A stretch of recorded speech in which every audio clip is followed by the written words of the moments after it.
Buenas noches, compañeros y compañeras. Buenas noches, licenciado. Licenciado, buenas noches. Buenas noches. Un gusto Buenas saludarles. noches, licenciado. Muchas licenciado. Buenas noches, licenciado. Buenas noches, licenciado.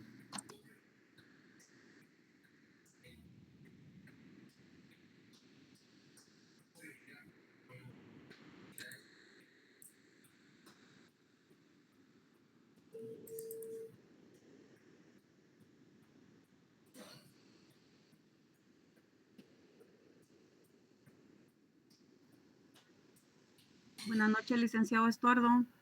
Buenas noches, un gusto saludarles. Solo inicio la presentación y ya empezamos.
Buenas noches, compañeros. No sé si pueden ver ahí ya la presentación. Licenciado, buenas noches, sí se ve. Sí. Pues, compañeros y compañeras, buenas noches. Un gusto saludarles. Qué bueno volver a vernos a través de este medio virtual el día de hoy. El día de hoy en la clase del 7 de agosto del año 2024, pues muy contentos de estar acá con ustedes, poder compartir. Buenas noches, Elic Osman Sandoval, que ya está aquí presente también. Poder compartir con ustedes esta clase y en serio que felicitarlos a cada uno y agradecerles su presencia porque yo estoy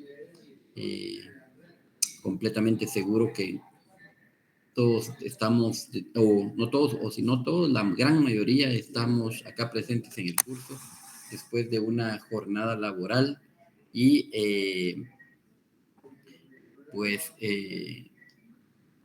no cabe duda que ha de haber cansancio, ha de haber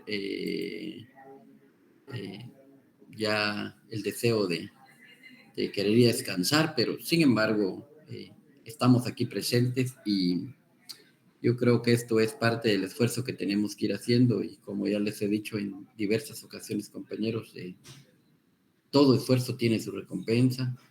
Estamos muy cercanos a alcanzar una meta, una primera meta que sería cerrar terminar este año, cerrar Pensum el otro año y Dios primero algún día no muy lejano poder ya graduarnos. Pero este es parte del esfuerzo y como todo en la vida es paso a paso, etapas a etapas y pues como les decía,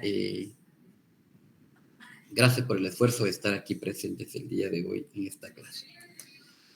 Compañeros, el día de hoy continuamos con la clase ya desde la clase anterior, el la semana anterior, que fue clase virtual. Y acorde al programa, como ustedes ya lo saben, el programa inicia este semestre con el conocimiento de los procesos de conocimiento. Juicio ordinario, juicio sumario, juicio oral, juicio arbitral. En ese orden de ideas, en el semestre pasado tuvimos la oportunidad de conocer y estudiar el juicio ordinario. De conformidad con el programa, en este semestre lo iniciaríamos con el juicio oral. Sin embargo, yo les he indicado que por razones didácticas, comenzamos con el segundo tema, que es el juicio sumario, y considero que la otra semana estaríamos iniciando con el juicio oral, que es el punto número 1. En ese orden de ideas, en la clase anterior ya estuvimos hablando sobre el juicio sumario y conversábamos tanto en las clases presenciales de la semana pasada como en la clase virtual de anteayer, el pasado lunes, que nos disertaba la clase Lic Osman Sandoval. Habíamos ya comenzado a hablar del juicio sumario y habíamos indicado que el juicio sumario está regulado en el Código Procesal Civil y Mercantil de los artículos 229 al 268. Habíamos hablado que este juicio sumario ya lo habíamos desarrollado de manera general en las clases anteriores en cuanto a cómo es el esquema. Johanna Yamilet me dice que no escucha muy bien. Pregunto a los demás, ¿sí se está escuchando, compañero? Fuerte y claro. Todo bien, licenciado. Y licenciado. Gracias. Entonces, Yamilet es su internet. No es mi persona, sino es su internet. Gracias, compañero. Entonces, ya en las clases anteriores hemos ido desarrollando cómo se da el esquema general en cuanto a plazos del juicio sumario. No lo voy a hacer hoy para poder concluir la parte del juicio sumario y entonces primero el lunes volvemos a hacer un repaso de ese esquema. Voy a preguntar en clase, por eso les pediría que pudiéramos prepararnos de ese esquema y de tal cuenta que ese lunes estaríamos terminando el juicio sumario y el mismo lunes iniciando el juicio oral. En ese orden de ideas, el artículo 229, que es un artículo básico, muy importante para poder estudiarlo, si no memorizarlo, al menos poder, si está bien, Johanna, no hay problema.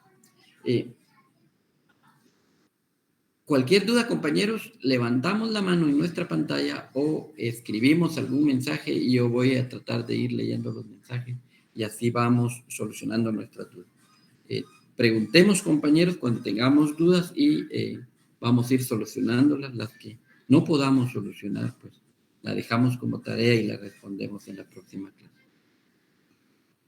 Les decía que el artículo 229 es un artículo importante, esencial, de aprenderlo como parte de este juicio sumario.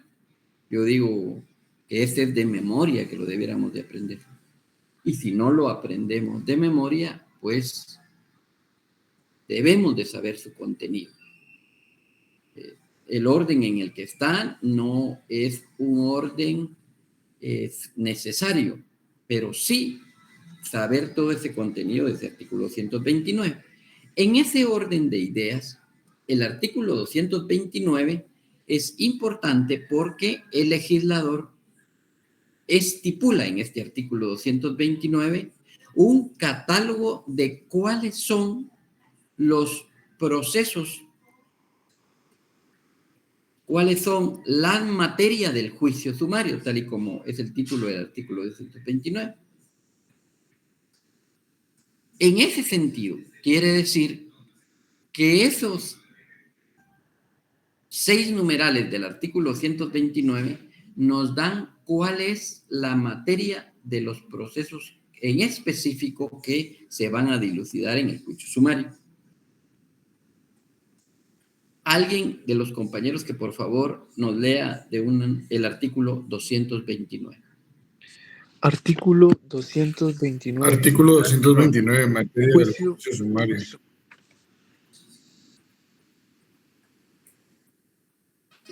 Habían 2 compañeros, pero Ronald había iniciado. Si nos puede leer, por favor.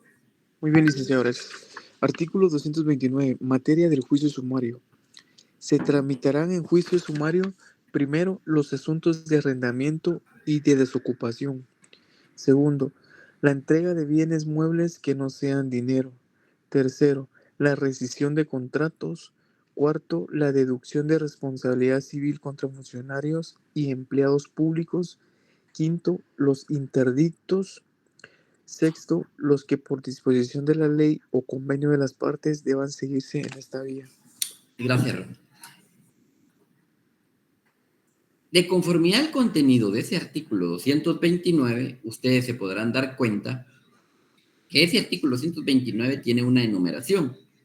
Son 6 los incisos que tiene el artículo 229. De esos 6 incisos, de esos 6 numerales, los primeros 5 nos dan materias en específico y el numeral 6 nos da un aspecto general de otras situaciones que no están específicas en los primeros 5 incisos, pero que se van a dilucidar los asuntos en el juicio sumario. Y ese numeral 6, que es un numeral general, nos da 2 aspectos que se pueden llevar entonces todavía en el juicio sumario. 1, o lo debiéramos entender así, los que por disposición de la ley y los que por convenio de las partes se deban de llevar en esta vía. Entonces, repito, los primeros 5 numerales nos dan asuntos en específico y el último numeral, el 6, nos da aspectos indefinidos propiamente, pero que nos delimita que aun cuando no estén especificados en los primeros incisos, se van a llevar en el juicio sumario asuntos que, por disposición de la ley o por convenio de las partes, se deba de llevar en esta vía. Y en ese sentido, este primer aspecto del numeral 6, por ejemplo, el convenio de la, o por disposición de la ley, el ejemplo típico es el artículo 1039 del Código de Comercio.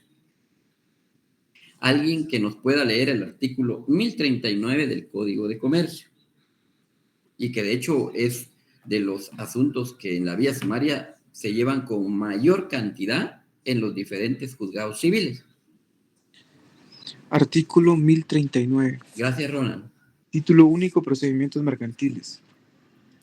A menos que se estipule lo contrario en este código, todas las acciones a que dé lugar su aplicación se ventilarán en juicio sumario, salvo que las partes hayan convenido en someter sus diferencias a arbitraje, en cuyo caso prevalecerá el acuerdo arbitral sobre cualquier proceso o vía judicial señalada específicamente en este código o en las letras o en otras leyes de naturaleza mercantil. Gracias, Ronald. ¿Qué nos estipula el artículo 1039? Nos estipula que todos los asuntos o conflictos que surjan entre comerciantes o producto de las actividades mercantiles se van a dilucidar en un primer término premanencia en el juicio sumario por disposición de la ley. Pero agrega algo más. si las partes hubiesen acordado llevarlo en la vía arbitral, o sea, en proceso arbitral, debe de prevalecer el arbitraje. Pero, por el aspecto propiamente que estamos hablando el día de hoy, quiere decir que ese numeral 6, por disposición de la ley del artículo 229, este es el ejemplo. Los asuntos mercantiles, los asuntos conflictivos, producto de las actividades mercantiles, se van a dilucidar en la vía sumaria. El ejemplo típico es el tema de las tarjetas de crédito o el tema de cualquier otro contrato de mutuo con comerciantes o el tema de asuntos mercantiles con empresas financieras o bancarias. Todo eso se va a llevar por la vía sumaria, ¿verdad? Entonces, ese es un ejemplo del 1039. Y el otro, por convenio de las partes, que en algún contrato que se haga en escritura pública entre dos particulares, ellos decidan que si hubiera alguna divergencia, pues se pueda llevar en la vía sumaria. Dicho esto, que es un repaso, no obstante, y ustedes aquí lo habrán notado y si no, pues llamo su atención, es, como ya les indiqué, el juicio sumario se regula del artículo 229 al 268. Sin embargo, el artículo 229 nos da el catálogo de los asuntos que se van a ventilar en la vía sumaria. Pero del artículo 230 al artículo 235, o sea, 6 artículos, nos hablan de asuntos generales procedimentales del juicio sumario que son de observancia obligatoria para cualquier juicio sumario. Vuelvo a sí, Gerson. Gerson, levanta la mano. Se levantó solita, perdón.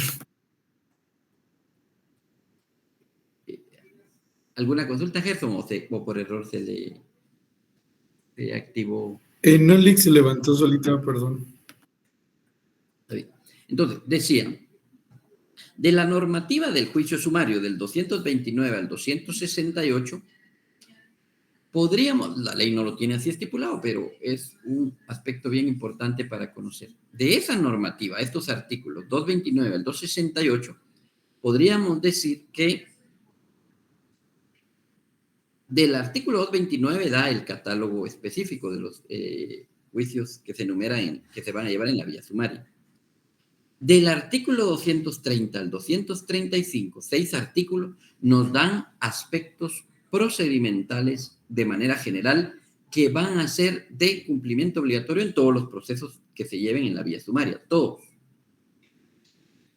Y del artículo 236 al 268 nos dan ya aspectos específicos de los procesos que se tramitan en la vía sumaria regulados del artículo 1 al artículo 5. Entonces, por ejemplo, en ese primer grupo, si lo quisiéramos hacer, no está así claramente dividido el juicio sumario, pero yo lo estoy haciendo por un aspecto meramente didáctico. Del artículo 230 al 235, ustedes ven, nos regula la aplicación por analogía, por ejemplo, el 230 de todo lo que se va a la vía sumaria, pero que se puede aplicar por analogía a algunos aspectos del juicio ordinario. Algunos, no todos. Se van a aplicar algunos aspectos por analogía del juicio ordinario siempre y cuando no vayan contrario a la naturaleza propia del juicio sumario. Ese es el aspecto del artículo 230 y pongo un ejemplo. Por ejemplo, el periodo de prueba. El periodo de prueba, desde la doctrina y desde la naturaleza del juicio sumario, no tiene periodo extraordinario. Es más, estricto sensu, no debe de ampliarse el periodo de prueba. Punto. Así es la naturaleza del juicio sumario. Y así lo dice, por ejemplo, si alguno tiene que leer, por ejemplo, yo tengo de cabecera para estas clases y para el trabajo propiamente, los textos del doctor Mario Aguirre Godoy, que ustedes lo saben, lo explicamos en el semestre pasado, el decreto ley 107, que es el Código Procesal Civil y Mercantil, pues el proyecto de ley fue elaborado por el doctor Mario Aguirre Godoy. Y él estipula en su texto que esto que le estoy diciendo no debe de ampliarse el periodo de prueba ni debe haber periodo extraordinario. Punto, no lo debe de haber. Sin embargo, yo les explicaba, y esa pregunta la hacía un compañero en la clase de lunes, una compañera, perdón, en la clase de lunes, me decía, mire, va a haber periodo amplio, y yo le decía, desde la doctrina no debe de haber, eso es contrario a la naturaleza del juicio sumario. Sin embargo, en la práctica tribunalicia, algunos jueces, algunos colegas, algunos juzgados, de conformidad con ese artículo 130, sí dan periodo ordinario. Mi criterio es, podría hacerse un poco flexible en razón de los principios de justicia, equidad, de derecho de defensa, el periodo ordinario, ampliarlo. El periodo extraordinario, mi criterio, no debe de haber periodo extraordinario en el juicio sumario, tomándolo por analogía el juicio ordinario. Y ojo, y ustedes saben que el periodo extraordinario es básicamente para diligenciar pruebas que se encuentran en el extranjero. Entonces, del 231 al 235 nos da todos los plazos del juicio ordinario propiamente. Por ejemplo, el 232, el emplazamiento es de 2 días, de 3 días y se debe de plantear excepciones dentro del segundo día. El 233, es los 3 días para contestar la demanda. El término de prueba, 234, 15 días. El periodo de vista, no mayor de 10 días. No mayor de 10 días. No es el periodo de vista, no es 10 días. Es no mayor de 10 días. Y la sentencia debe pronunciarse no al quinto día, debe de dictarse dentro de los 5 días. Esas son las reglas generales. Y a partir del artículo 236 nos da lineamientos específicos de cada uno de los juicios. En específico nos señala el artículo 229 del numeral 1 al 5. Así, en ese orden de ideas. Por ejemplo, el numeral 1 del 229, asuntos de arrendamiento y desocupación, del artículo 236 al 243, nos da asuntos en específicos de el arrendamiento y desocupación. El numeral 2, la entrega de bienes muebles que no sean dinero. El 244 y el 245 nos dan aspectos, específicamente el 244 nos da aspectos específicos de esa entrega de bienes de muebles que no sean dinero.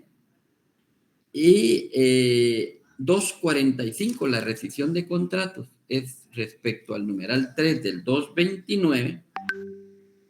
El numeral 4, que es la deducción de responsabilidad civil contra funcionarios y empleados públicos, el artículo 246, 247 y 248 nos da en 3 numerales aspectos específicos de el juicio sumario de responsabilidad civil de funcionarios y empleados públicos. Esos son aspectos en específico que prevalecen incluso sobre la normativa general que tiene. Eso es un aspecto bien importante de entender. ¿Dudas, comentarios, compañeros, en cuanto a este primer aspecto que nos toca, que ya hablamos en 3 clases anteriores y Eli Cosman lo desarrolló de una manera magistral muy interesante y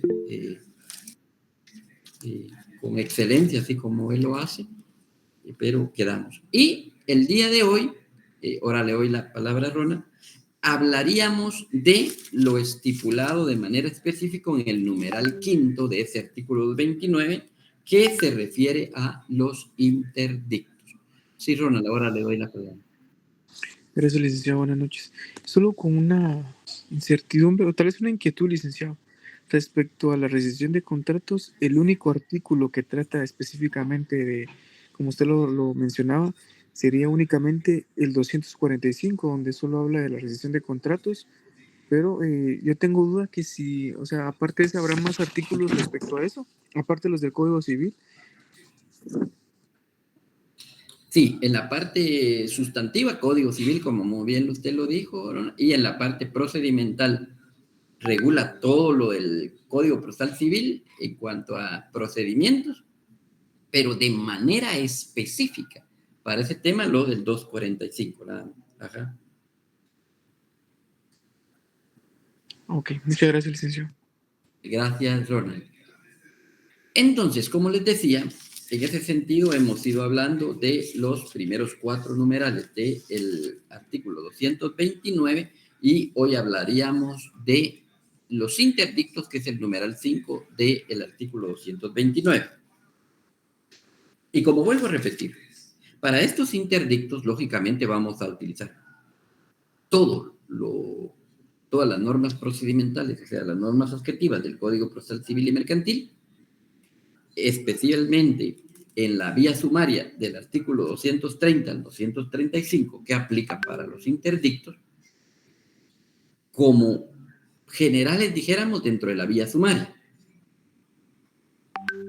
Pero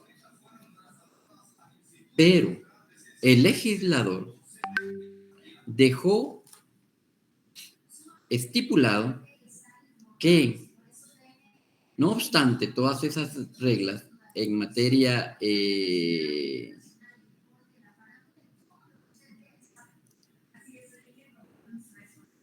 perdón, compañero, solo estoy aquí tratando de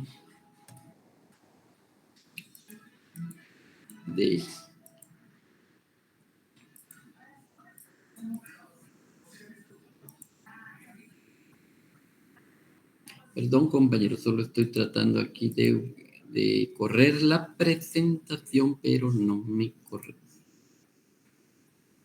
Creo que puede desplazarse hacia abajo, licenciado, sí. Excelente. ¿Ya se puede ver? Sí, Correcto. licenciado. Sí. Excelente.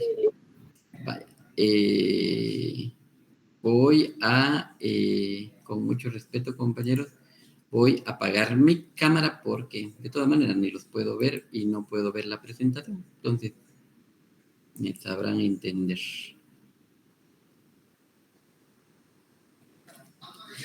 Entonces, les decía, gracias compañero, les decía que hoy vamos a leer de manera general y específica, digo general porque hablar de interdictos es muy amplio, pero de manera específica en cuanto a que es una parte propia de los asuntos que se llevan a juicios sumarios. Y entonces les decía que los interdictos tienen aplicación de manera general dentro del juicio sumario el artículo 230 al 235, pero, lo repetía, de manera mucho más específica del artículo 240 al artículo 268, el código nos da normas propias que las partes y el juez, partes procesales y el juez, deben de tomar en cuenta en el trámite en la vía sumaria de los interdictos. Acá, en primer lugar, no hay que entender la figura de interdicto, que es estos procedimientos a través de los cuales se dilucidan aspectos específicos de bienes inmuebles que no afectan derechos ni cuestiones de propiedad ni posesión definitiva. No hay que confundirlo con la interdicción, que es interdicto a aquella persona también que tiene limitados sus derechos en razón de algunas circunstancias biológicas o psicológicas que tenga, ¿verdad? Eso no hay que entenderlo. ¿Se recuerdan ustedes que? Ya, perdone, ¿podría repetir lo que acaba de decir? Ese procedimiento a través de los... Interdictos, que yo les decía que ahorita vamos a hablar el concepto interdicto procesalmente hablando, es estos trámites que se llevan en la vía sumaria y que de conformidad con el 249 es un proceso que en primer lugar, 249, y lo voy a leer para que creo que mejor lectura que la que pueda explicar en mis palabras. 249. Los interdictos solo proceden respecto de bienes inmuebles y de ninguna manera afectan las cuestiones de propiedad ni de posesión definitiva. Punto y seguido. En ellos no se resolverá cosa alguna sobre la propiedad. Este aspecto es bien importante y porque nos da la naturaleza jurídica propia de estos interdictos. ¿Qué son los interdictos? Pues los interdictos, entonces, es ese procedimiento que regula esta institución procesal de asuntos en los cuales van a proceder únicamente en relación a bienes inmuebles, un aspecto bien importante. No se va a tener el tema de asuntos que sean bienes muebles, no, solamente, no va a hablar sobre posesión de bien mueble, sino solo posesión de bienes inmuebles. Pero un aspecto bien importante, la naturaleza de los interdictos es para resolver de manera inmediata un asunto que es de urgencia y que no tendría, alguno podría ir incluso a la vía ordinaria a discutir o alegar asuntos de propiedad, pero eso va a ser demasiado tardado. Entonces, en razón de la urgencia de los asuntos que ya vamos a ver, es urgente que la persona que lo planteó está en riesgo su seguridad, está en riesgo la posesión de lo que tiene, está en riesgo la tenencia de lo que tiene, hay una inminencia porque puede ser despojado de esa posesión, porque están intrometiéndose en su propiedad, porque hay una obra nueva que implica un gran riesgo, o no digamos una obra que es peligrosa para la salud, para la vida de una persona y que se debe de resolver inmediato y más allá de ir a estudiar si es propietario o no, o si tiene una posición definitiva, se debe de resolver ya. Esa es la naturaleza de los interdictos. Ya posteriormente se podrán resolver asuntos de propiedad, pero en este momento se deben de dilucidar esos asuntos que implican una cuestión de emergencia. Esa es la naturaleza de los interdictos de conformidad con el 249. En ese sentido, ese mismo 249 nos señala cuáles son los interdictos que se pueden plantear en el juicio sumario. Sigo leyendo, 249. Los interdictos son, numeral 1, de amparo de posesión o de tenencia. En algunos códigos, este numeral, en el ejemplo, en el código que yo tengo, dice posesión de tendencia, pero ahí hay un error de redacción. El interdicto se debe denominar de amparo de posesión o de tenencia. Y eso se ratifica cuando leemos el título de la sección segunda que inicia en el artículo 253. Ahí sí está bien redactado. De posesión o de tenencia. No es como en algunos códigos, como por ejemplo el que yo tengo, dice de tendencia. Numeral 2. Interdicto de despojo. Número 3. Interdicto de apeo y de deslinde. Número 4. Interdicto de obra nueva o peligrosa. Esos son los interdictos que se pueden plantear y conocer en la vía sumaria. Si bien es cierto, el numeral 5 del 229 nos habla de interdictos de manera general, Ya el 249 nos da otra clasificación de los interdictos. Y ojo, compañeros, un aspecto bien importante. Si bien es cierto, el legislador dejó únicamente redactado en 4 numerales los interdictos, no debemos de equivocarnos en cuanto a creer que solo hay 4 clases de interdictos. No, si bien es cierto, hay 4 incisos, 4 numerales en el artículo 249, ahora que estudiemos vamos a ver que hay más de 4 interdictos que se pueden plantear. No sé si ha quedado claro esa parte, compañeros. Eso es bien importante por la forma en la que se plantean muchas veces. Sí, Ronald, levanta la mano. Licenciado, ¿podría volver a explicar nuevamente esa relación que hizo que, aparte de los 4 interdictos que existen, hay otros? ¿Podría explicar nuevamente? Disculpe. Sí, Ronald, no hay ningún problema, por supuesto. Sí, les decía, el artículo 229, numeral 5, nos da que en la vía sumaria se van a conocer y a dilucidar asuntos que se planteen en la vía sumaria, numeral 5. Ahí nos da solo interdictos como denominación. En el numeral 249, que es el que estamos leyendo, ahí el legislador ya nos hace una clasificación de qué interdictos se van a llevar o dilucidar en la vía sumaria. Y nos da 4 numerales.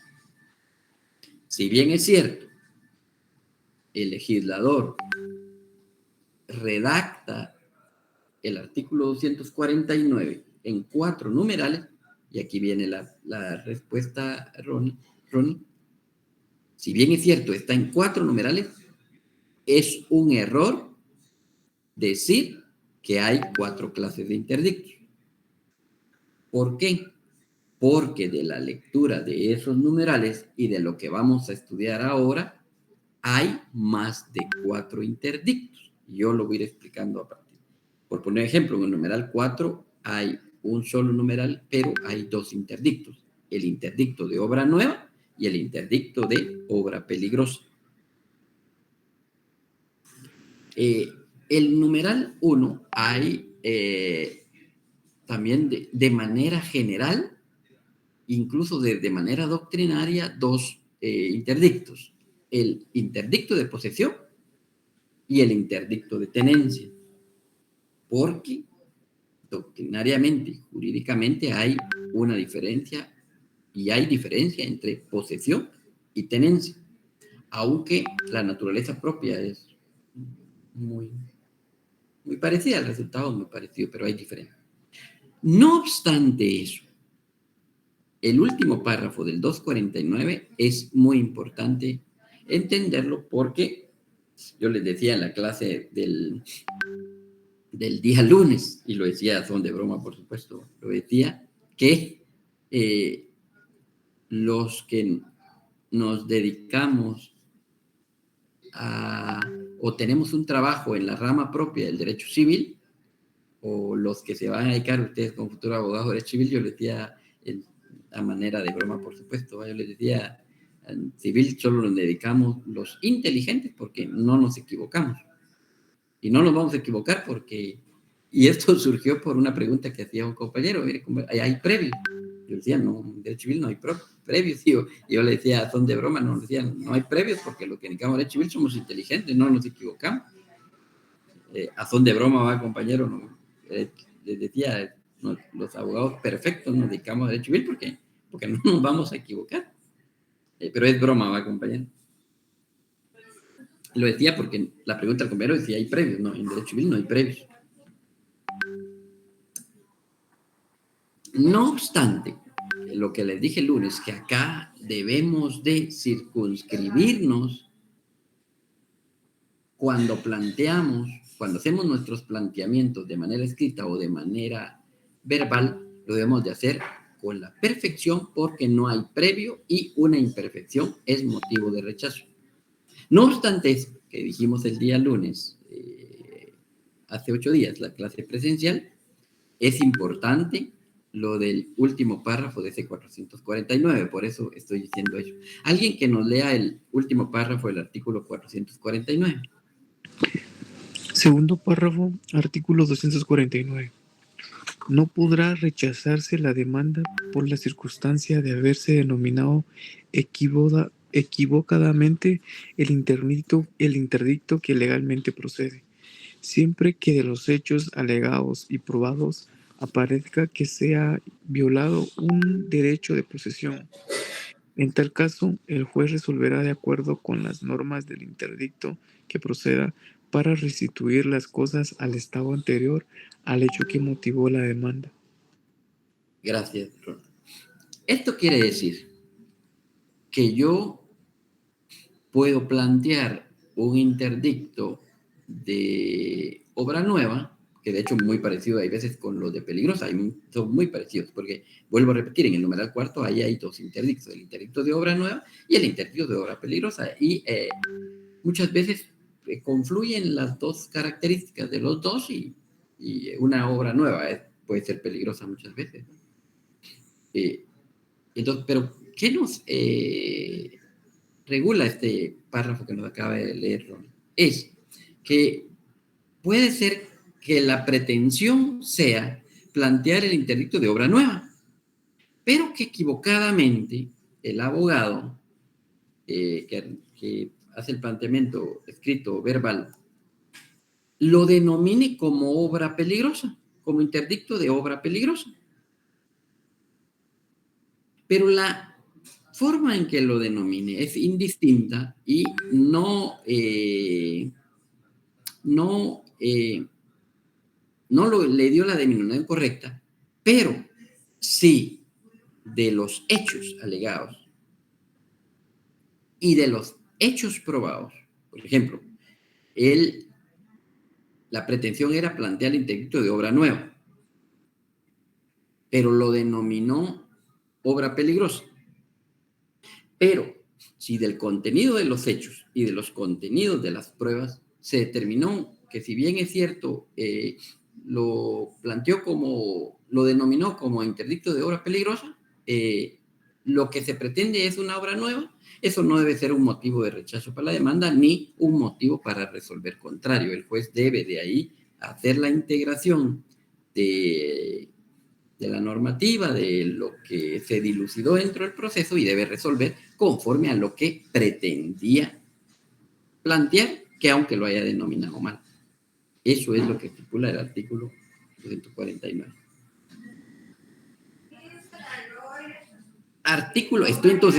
Estoy leyendo entonces ese...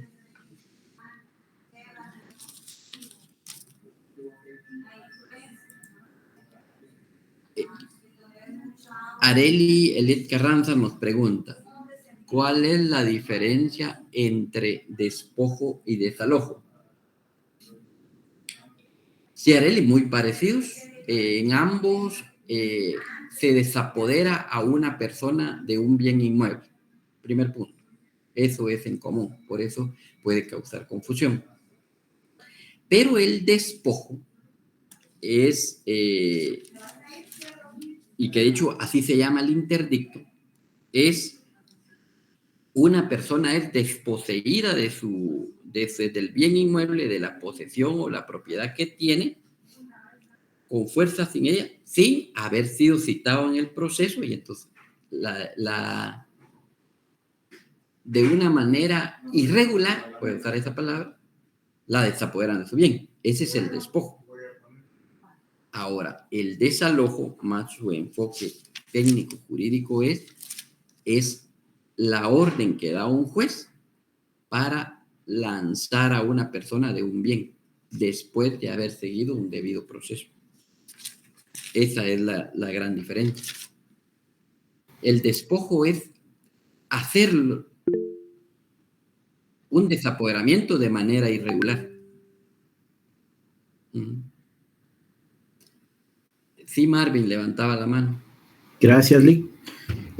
Pregunto, en el segundo párrafo del 249 menciona que no se podrá rechazar si hubiera la denominación equivocada.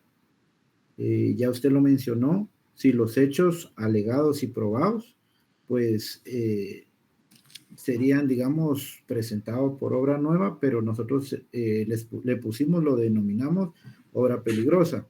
Si hubiera en este caso, mezclamos en los hechos que hay obra nueva, pero también es peligrosa, y etcétera, el juez me imagino que tendría que resolver de acuerdo a la lógica, ¿no? Sí, de conformidad. Sí, Marvin entendió perfectamente lo que yo le dije. Exacto. O sea, lo que acá prevé la ley, porque vuelvo a repetir, el interdicto, su naturaleza, conlleva situaciones de emergencia en despojo o en quitar de la posesión a una persona, o hay un riesgo por una obra nueva, por una peligrosa, hay riesgo incluso la vida, la salud. Y entonces, lo que aquí antepone, Marvin, ese es el sentido de ese artículo, lo que antepone el legislador es esos riesgos versus a la formalidad propia del derecho civil. El derecho civil es muy formal, pero en estos casos, esa formalidad del proceso civil la flexibiliza el legislador por los asuntos propios de la naturaleza, el riesgo que puede conllevar la naturaleza propia de estos interdictos.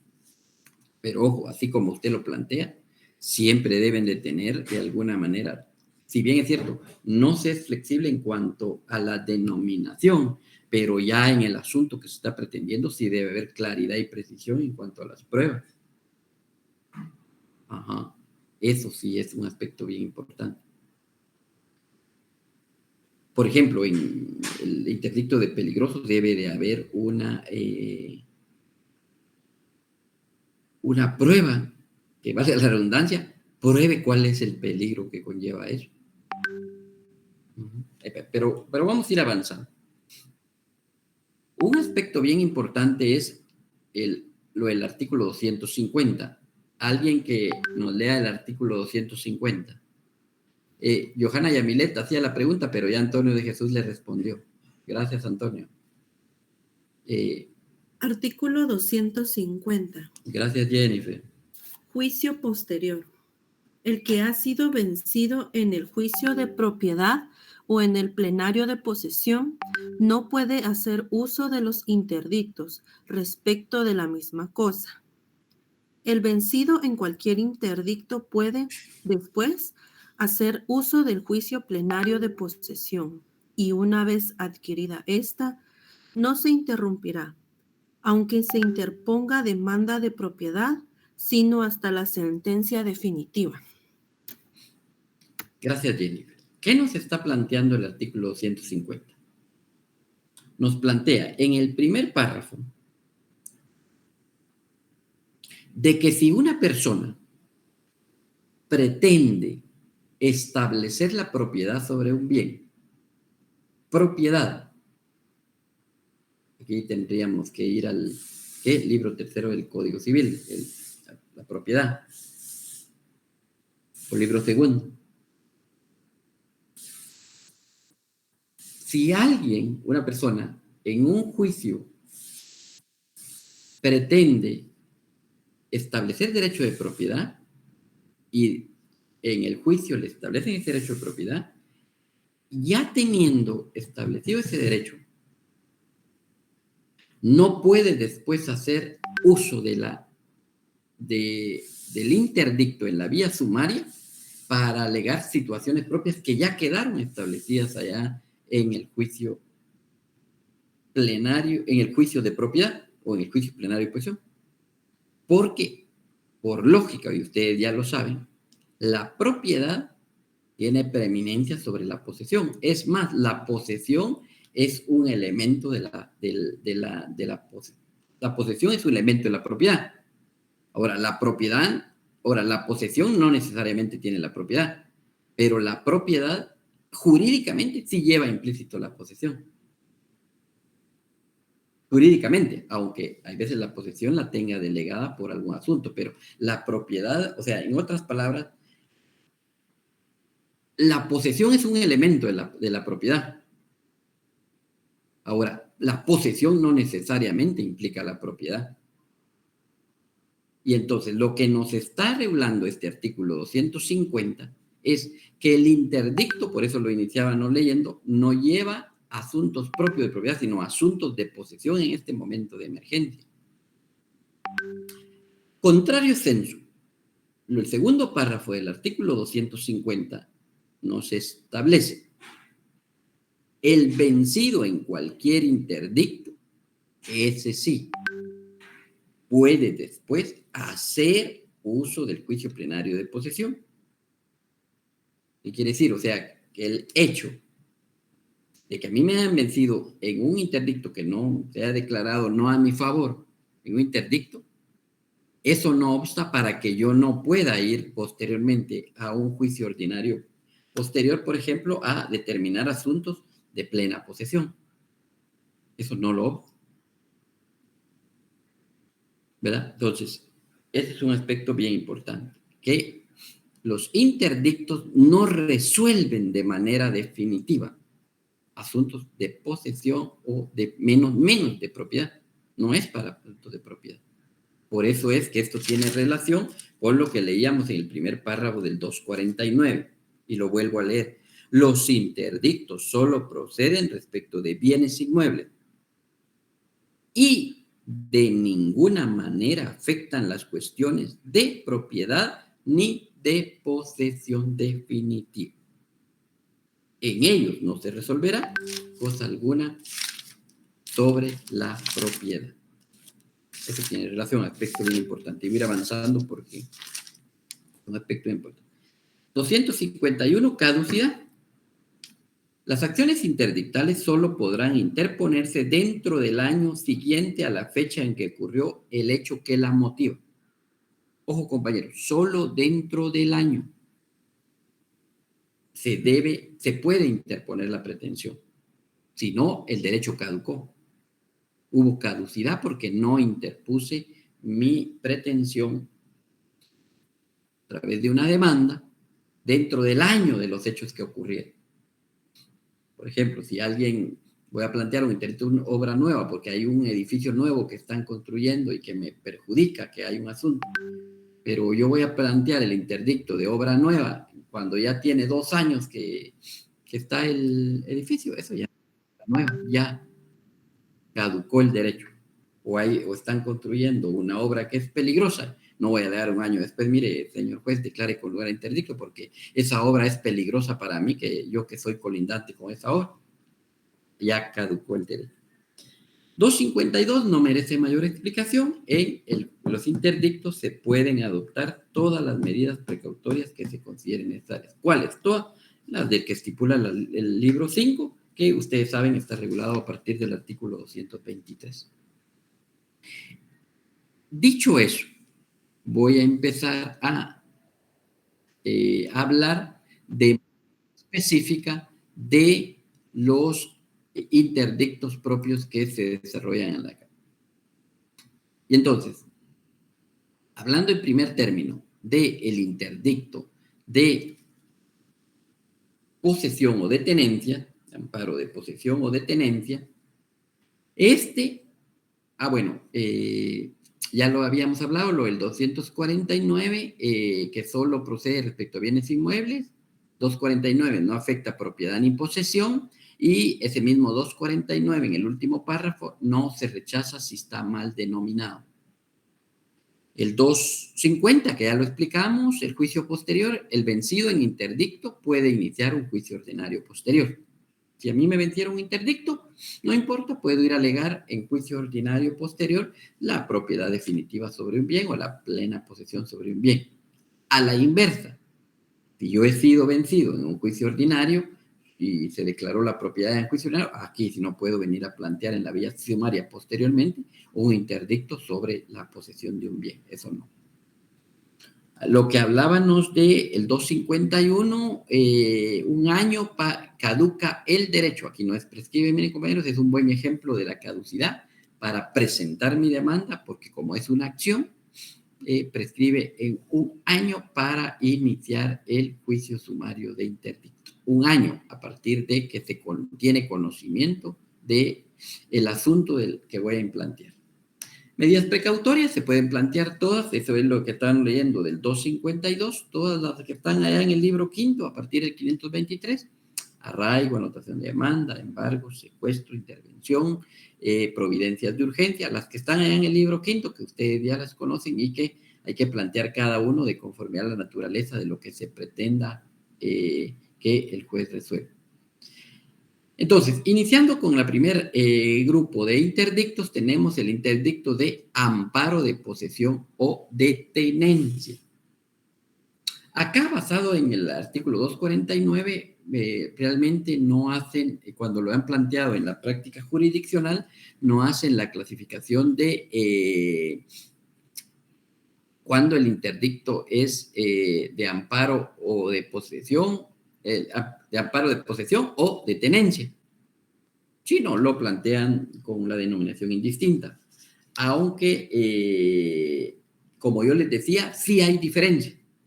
Y de hecho, en la normativa que vamos a leer, ustedes no van a ver la diferencia entre posesión o tenencia. Sin embargo, doctrinariamente sí hay diferencia.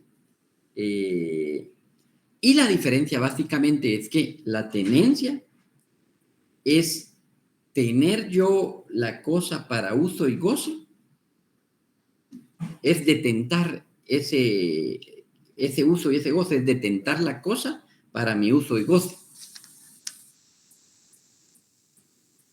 A diferencia de eso, la posesión es también detentar la cosa, pero bajo mi poder, pero con el ánimo de ser dueño de ella. Esa es la gran diferencia. Entonces, la gran diferencia es que la posesión, yo detento la cosa, tengo el uso, el goce, pero tengo la intención de tener la propiedad, de ser dueño de ella. En cambio, en la tenencia, tengo también, detento la cosa, pero no hay un interés, sino lo tengo por X circunstancia.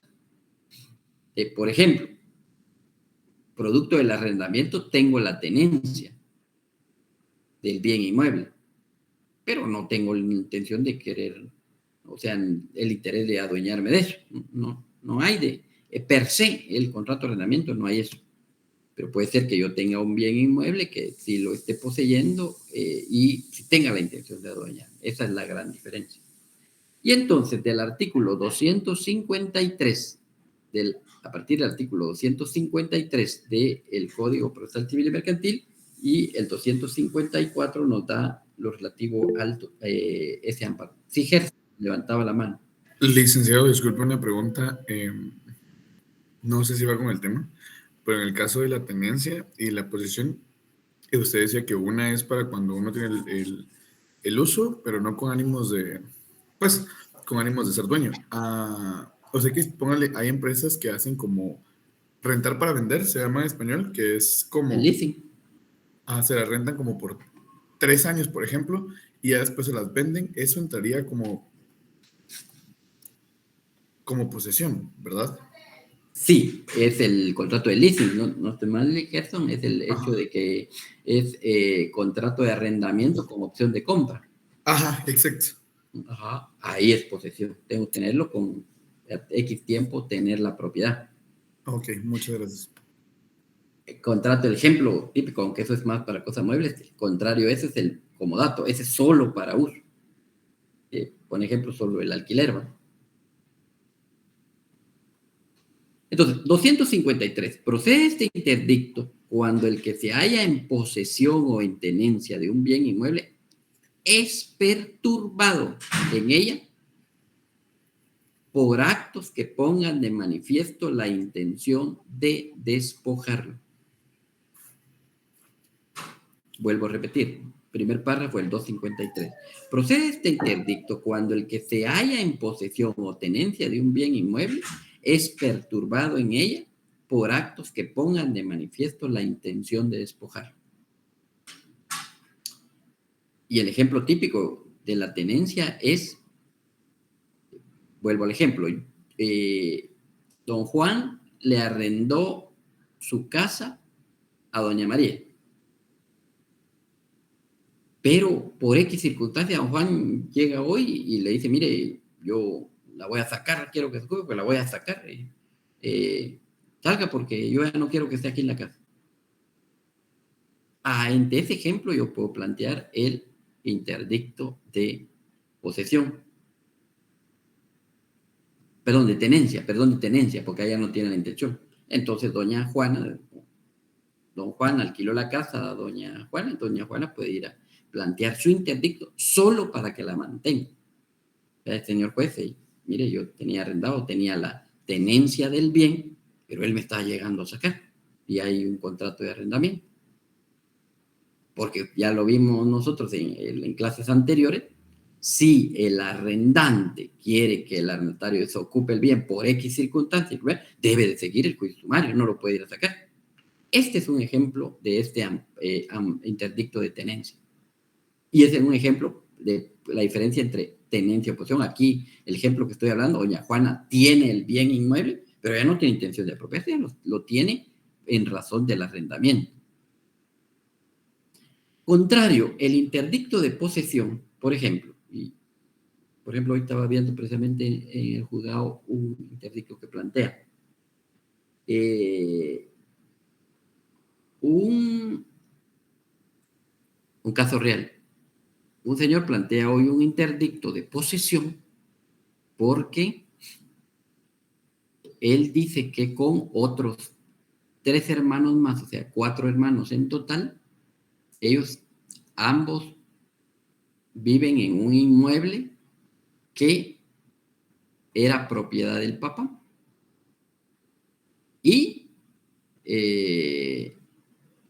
todavía no han determinado la propiedad, lo están poseyendo ahí, lógicamente tendrán que llevar un juicio sucesorio intestado o testamentario, dependiendo si hay testamento o no, pero no han visto, ahí los 4 están ahí. Ojo, ahí tienen la posesión del bien inmueble, los 4 hermanos. Pero alega uno de los hermanos, es caso real, hoy lo estaba leyendo, alega que uno de los hermanos, y entonces de palabra de común acuerdo están poseyendo ya el bien.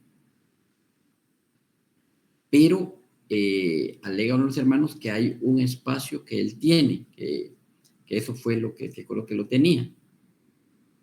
Está a la orilla de la calle. Pero uno de los hermanos, ya desde hace 6 meses, ha estado ya dejando de manera permanente ahí el vehículo de él y de uno de los hijos.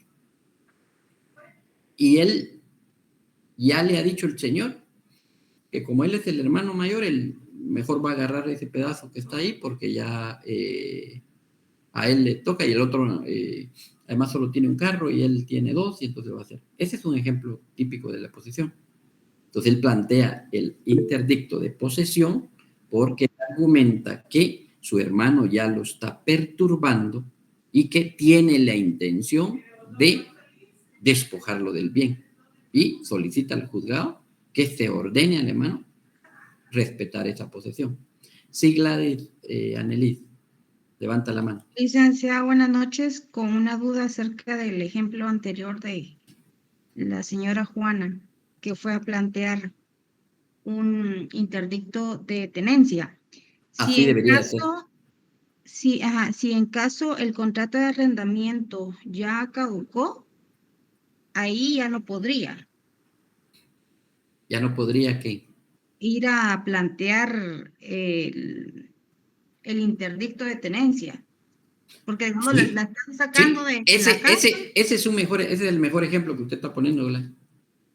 Don Juan está alegando, le fue a alegar a doña Juana. Ya le cambié el nombre a los señores, pero don Juan le está yendo a alegar. Don Juan es el dueño de la casa y del bien inmueble. Le está yendo a alegar a doña Juana que la va a ir a sacar ya, que le da hoy para que ella salga, porque de lo contrario ya le da una semana. Vamos a ver que una semana y que el lunes siguiente la va a ir a sacar, porque ya venció el contrato y él ya no la quiere tener ahí. Ese es el mejor ejemplo del amparo de tenencia, Glay. Él no lo puede sacar, solo lo puede hacer de manera voluntaria o con orden judicial. Alguno puede decir, pero si él tiene razón, si él tiene la legal es que ya venció el contrato, ella debe salir. Pero este es el mejor ejemplo. Él la está perturbando. aunque aplica también el del despojo, ¿verdad? El del 255, que ya lo vamos a hablar. Pero voy a ir avanzando porque ya son las 8 de la noche. Perdón. Sí. Usted dice que solo la puede sacar con una orden judicial o qué otra cosa. Sí, solo con orden judicial. Ah, ok. Aunque ya haya vencido. Sí. Ok, Aunque haya gracias. vencido. Lógicamente, acá la persona es honrada, honesta, deberá cumplir su palabra y deberá salir, ¿va? De manera voluntaria. Pero regreso al 253. Entonces, este es el ejemplo, ¿verdad? Que yo les decía. Es perturbado en su posesión. Acá, ¿qué se debe de probar en este interdicto? Es lo que dice el artículo 253. Hay que probar, primer elemento, que se tiene la posesión y hay que probar que se le está perturbando, que hay actos perturbadores. Esos son los dos aspectos importantes que debemos de probar en este interdicto, compañero. Uno, vuelvo a repetir, que se tiene la posesión. Y dos, que hay actos perturbadores. Eso es para que un juez pueda declararlo culpable. Si yo pruebo que tengo la posesión, pero que hay actos perturbadores, eso, el juez me lo debiera declarar con lugar. Lógicamente, esos actos perturbadores deben de darse dentro del año que estipula el artículo 151.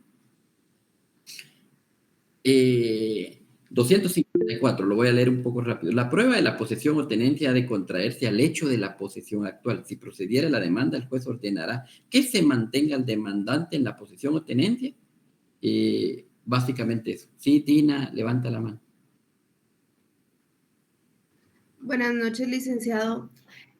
No sé si es una pregunta algo tonta, pero me queda la duda de qué diferencia habría entonces entre un juicio de desocupación y un interdicto de posesión y de tenencia, si buscan como el mismo objetivo, ¿en qué caso se aplicaría uno en preferencia del otro?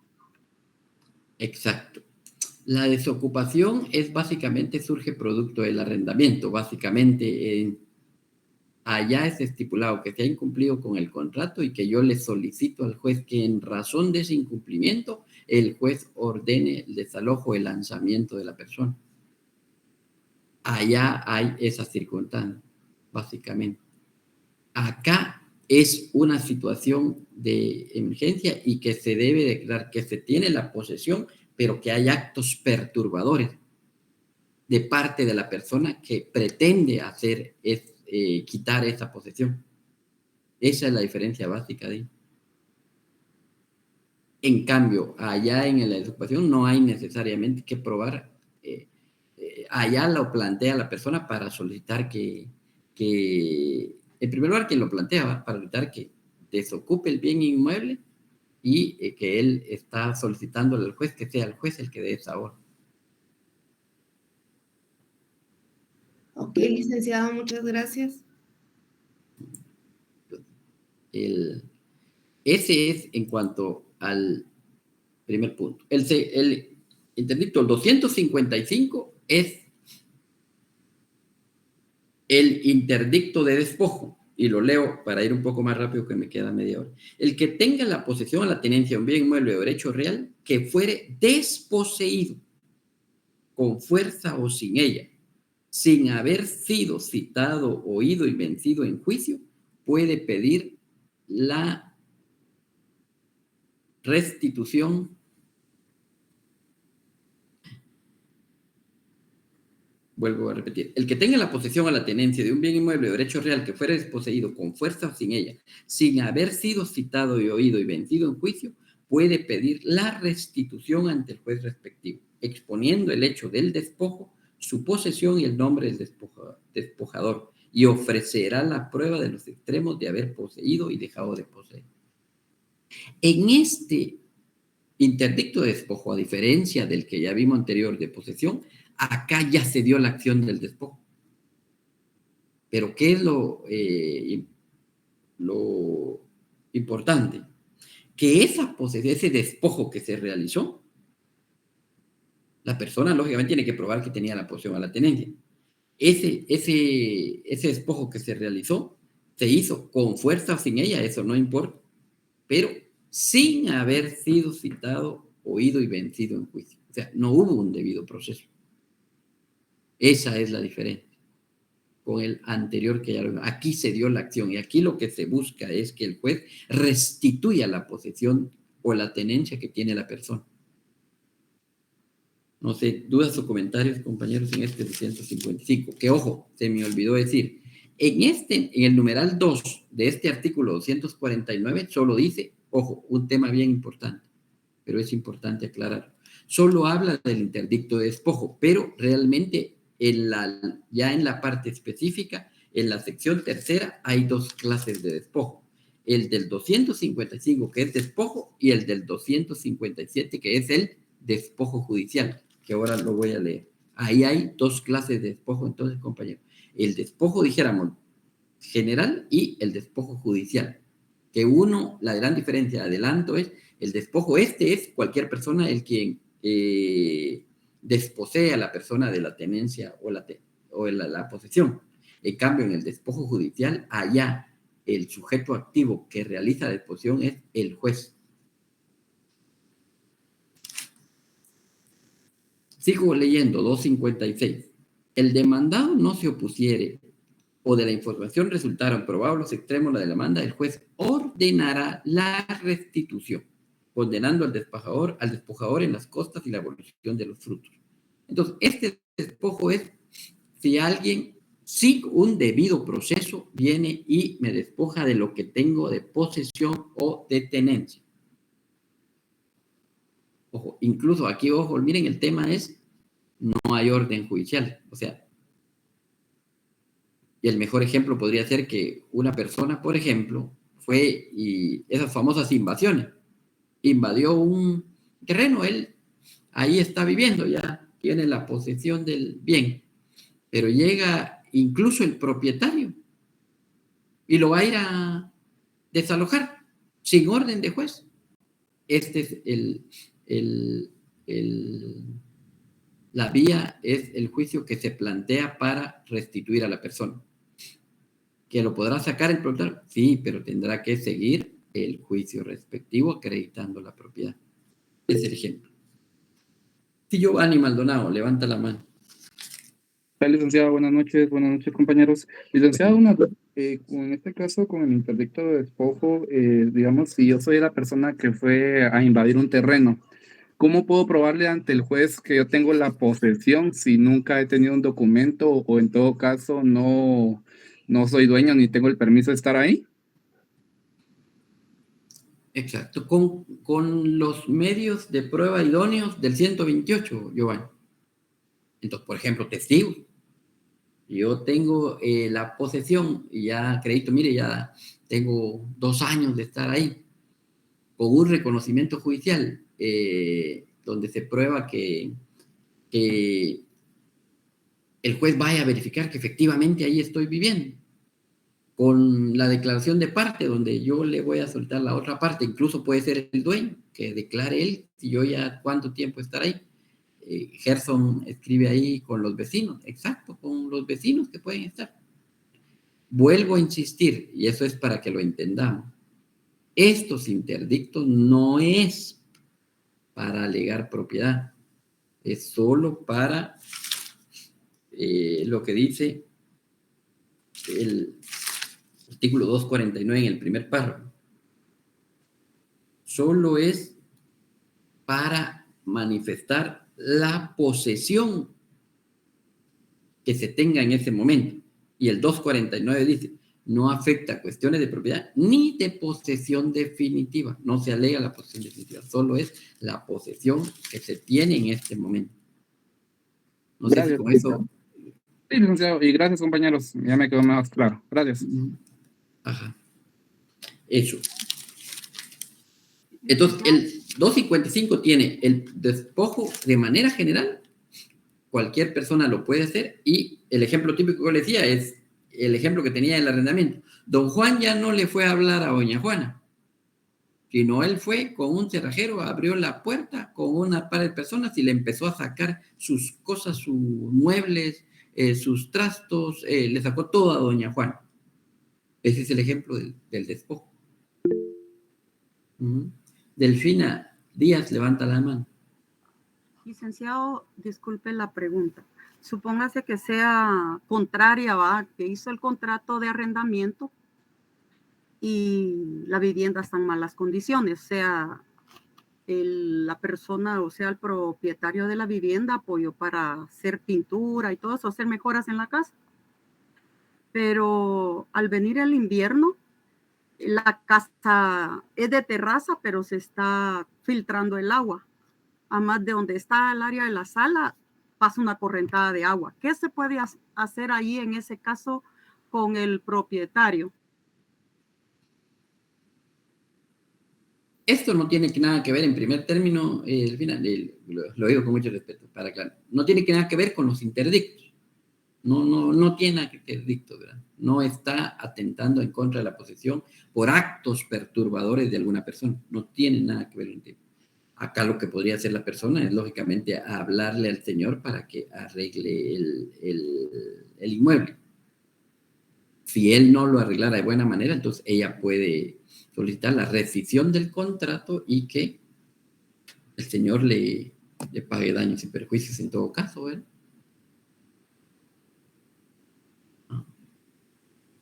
Eso es el fin. Regreso ahora al artículo 257. El artículo 257 es igual que el artículo 255 en cuanto al efecto propio. La gran diferencia es que el 257 es el despojo judicial, ya solo el nombre lo dice. Y lo leo 257. Procede también el interdicto de despojo cuando el juez, vuelvo a repetir, cuando el juez haya privado a alguno de su posesión, coma, y subrayo esto, sin previa citación y audiencia. O sea, derecho de defensa, debido proceso, no se dio. Y entonces el juez de una vez ordenó la posesión. Por eso es que nosotros en las judicaturas somos muy cuidadosos en los juicios de arrendamiento, porque si no se dan las audiencias, se puede implicar esto, el despojo judicial. Sigo leyendo. Si las providencias que causaron el despojo, ahí es providencia, se refiere a resoluciones y acciones, las que causaron el despojo, hubieran sido dictadas por un juez que conoce en primera instancia, se pedirá la restitución al Tribunal Superior, ¿verdad? Ante el juez. Ante este asunto se pide, lógicamente, al juez superior, ¿verdad? Pues no se puede plantear ante el mismo juez o un par, porque, lógicamente, ahí no habría una verdadera imparcialidad. Eso, sigo leyendo 257. Si no se hubieran interpuesto el recurso de apelación contra las providencias que causó el despojo, puede el despojado solicitar la restitución al Tribunal Superior dentro del año siguiente al despojo. Al efecto, se pedirán los autos al inferior para que los remita con su informe dentro del segundo día y la demanda se tramitará como en primera instancia con intervención del Ministerio Público. Ojo, aquí dice Ministerio Público, pero ustedes saben que se refiere a la Procuraduría General de la Nación. Aquí se le da intervención a la Procuraduría General de la Nación porque, lógicamente, hay como demandado a un juez.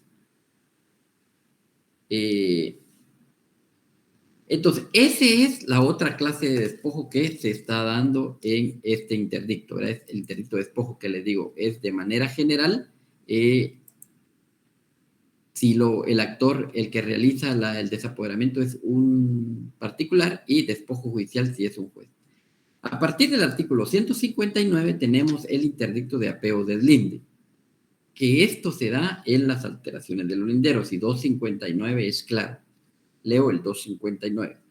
Procede este interdicto cuando haya habido alteración de límites entre heredades, removiendo las cercas o mojones y poniéndose en lugar distinto del que tenía, haciéndose nuevo lindero en lugar que no le corresponde. Entonces, ahí creo que está bastante claro en qué consiste este interdicto. El ejemplo típico es, acá en la capital no mucho se plantean ese tipo de interdicto, yo no conozco una peor, pero en el interior de la República sí es muy común. Y se puede dar en el mismo ejemplo, don Juan tiene su terreno Pero de repente un día que lo va a visitar, ve que doña Juana movió los mojones. Tenía una cerca y la movió a su favor para agrandar su terreno doña Juana. Entonces, él puede ir a plantear este interdicto de apeo deslinde porque le han removido las cercas, los mojones, poniéndolos en lugar distinto.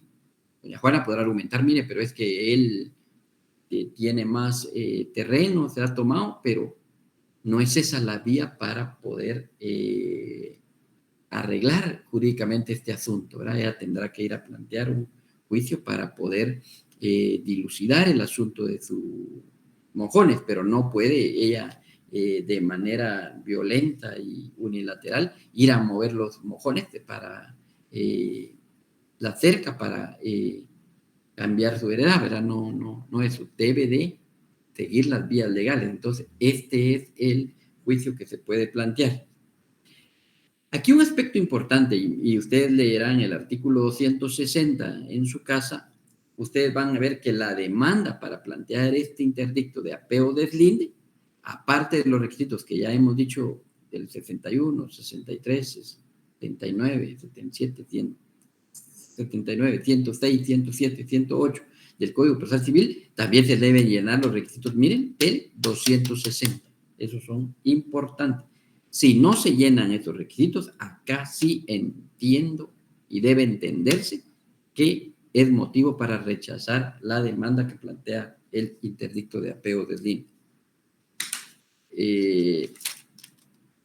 Importante, lo del 261, las pruebas se limitarán a establecer si ha habido alteración de límites o mojones y quién la hizo o mandó que se hiciera.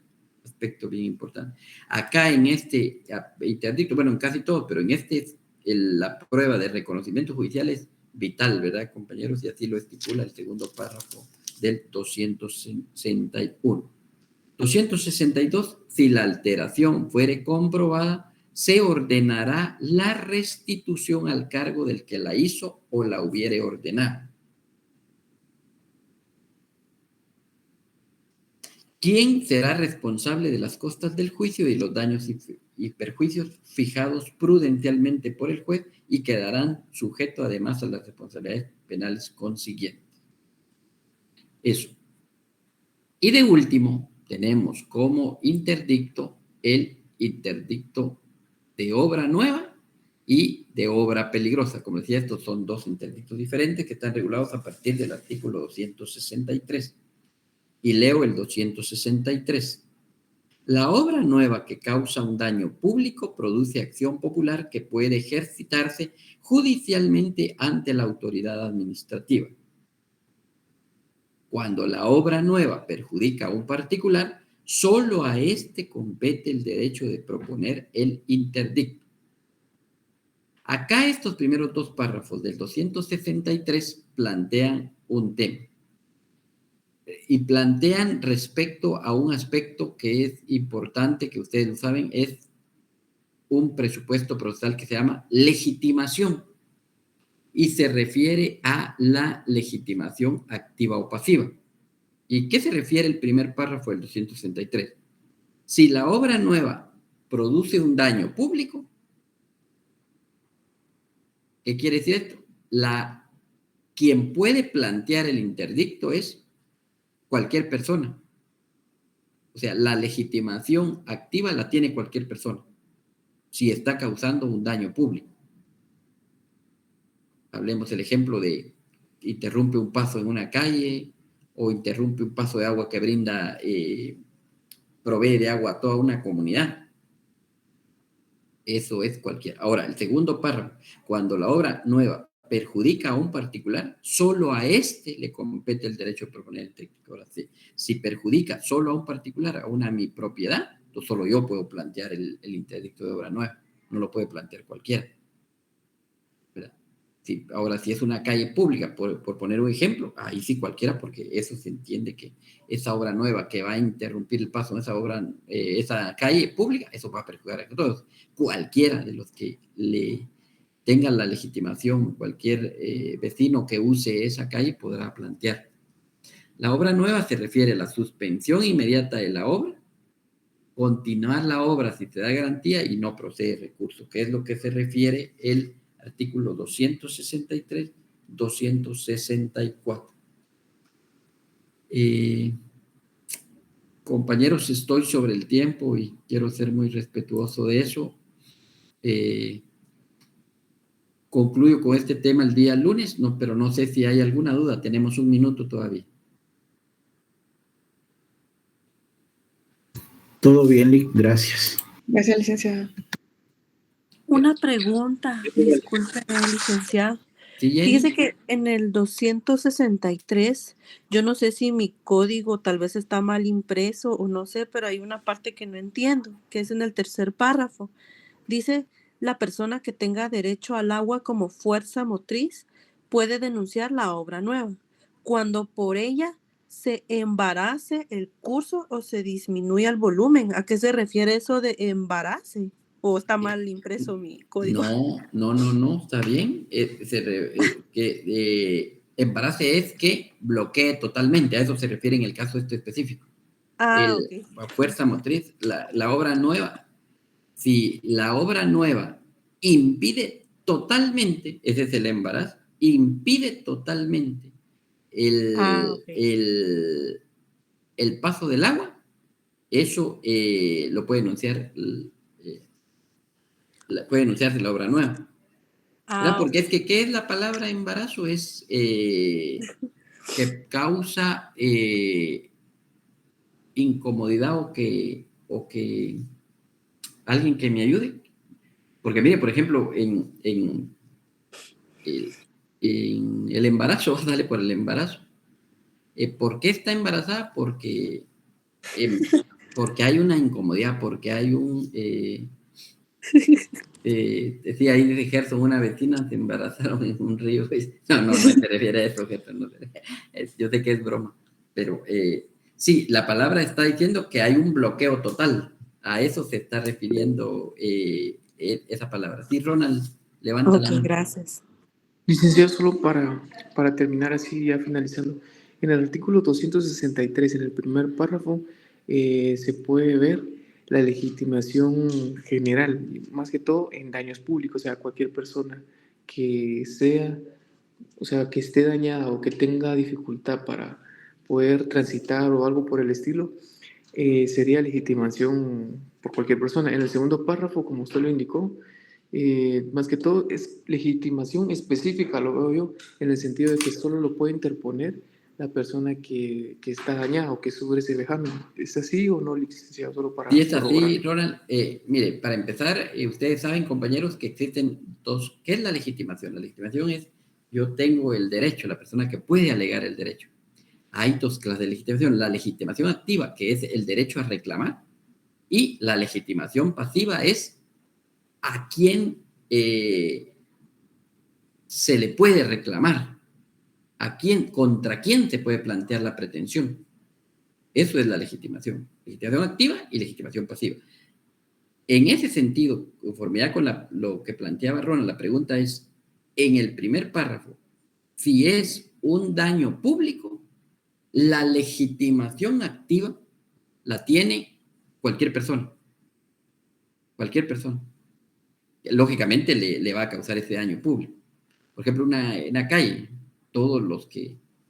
cualquiera de los 50, 100 vecinos que están, esa obra nueva impide el paso en esa calle, eso él puede plantear, tiene la legitimación activa para plantear este incidente de obra nueva. Compañeros, por el respeto que ustedes merecen, voy a concluir aquí la clase y volvemos a retomarlo el día lunes, que estamos de manera presencial y voy a tener la bendición y el gusto de poder saludarlos personalmente. Gracias, licenciado. Buenas noches, compañeros, que Dios les bendiga. Buenas noches, licenciado. Descansar un poco y buen provecho para los que van a... Gracias, licenciado. Feliz noche. Gracias, licenciado. Feliz noche. Feliz noche, Lee Goldman. No le di la palabra hoy.